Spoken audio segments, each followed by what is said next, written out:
1. Ils ne réfléchissent pas au-delà de leur certificat.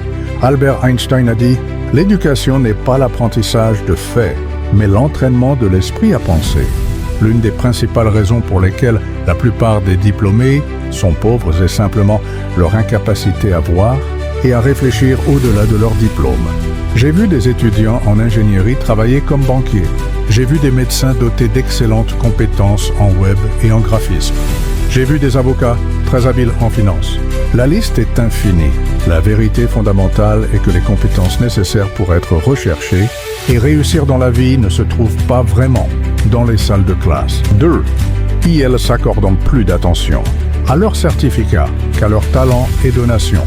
J'ai souvent conseillé à certains de mes mentorés de ne jamais laisser leurs dons en suspens lorsqu'ils recherchent un emploi grâce à leur diplôme. Il est essentiel de trouver un équilibre entre la poursuite de sa passion et la recherche d'emploi. Tout le monde est doué pour quelque chose, mais l'avantage réside dans notre capacité à exploiter nos dons et à en faire profiter le monde.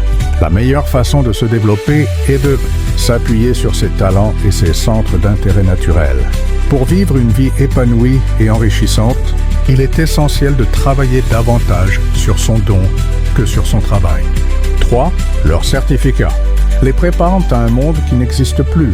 Il a été constaté que la plupart des compétences enseignées à l'école deviennent obsolètes.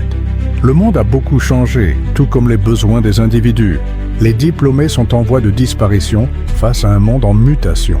Nos méthodes et approches d'apprentissage archaïques préparent les diplômés à un monde révolu.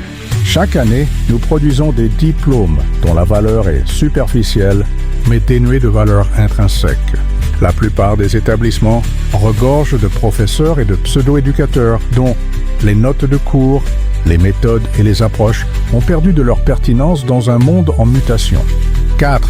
Ils se connaissent moins, mais en savent plus sur les choses. Les certificats et les diplômes ne révèlent pas les individus à eux-mêmes, Ross.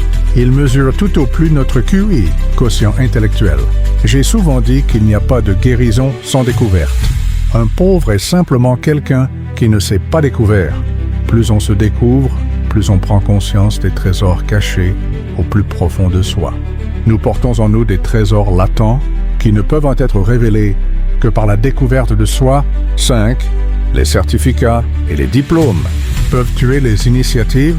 Les diplômes et les certificats peuvent fermer l'esprit aux idées, tandis que les initiatives l'ouvrent. Si vous n'y prenez pas garde, vos diplômes et certificats peuvent vous fermer l'esprit. Le but de l'éducation est de garder l'esprit constamment ouvert aux limites. Si tu es nouveau sur ma chaîne, abonne-toi.